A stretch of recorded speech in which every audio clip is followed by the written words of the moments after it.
आपने जैसे पिछली वीडियोस में बताया था कि टोटल एक्सटर्नल डेट इंडिया का $620 बिलियन है, जिसमें से $70 बिलियन मल्टीलैटरल एजेंसीज का है, तो बाकी का डेट कहाँ का है? पहले तो नमस्कार है, जय हिंद है।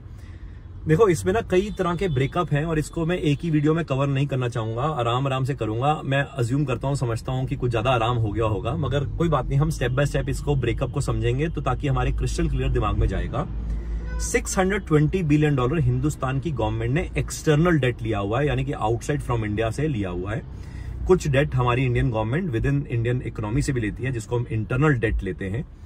एक्सटर्नल डेट यानी कि $620 बिलियन में से इंटरनेशनल मॉनेटरी फंड और वर्ल्ड बैंक के प्रति हमारी तरफ कोई बकाया नहीं है, यानी हमने उनको कोई लोन वापस नहीं करना, हमने सब उतार दिया है। एंड क्यों उतारा है उसके बारे में मैं आराम से एक वीडियो में जिक्र भी करूंगा।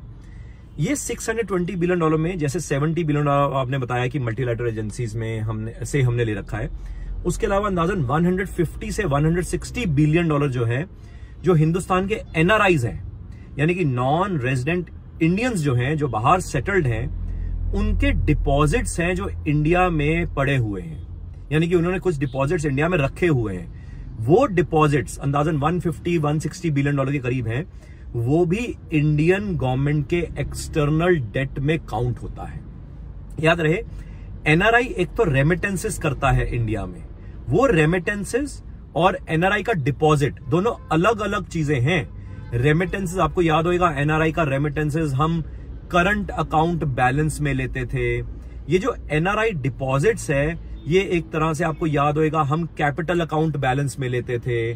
तो उस कैपिटल अकाउंट बैलेंस में ये जो एनआरआई डिपॉजिट्स है, ये एक तरह से हिंदुस्तान की गवर्नमेंट के लिए एक्सटर्नल डेट के ऊपर काउंट होता है, यानी कि $160 बिलियन यहां हो गया, $70 बिलियन हमने मल्टीलैटरल एजेंसी से ले लिया।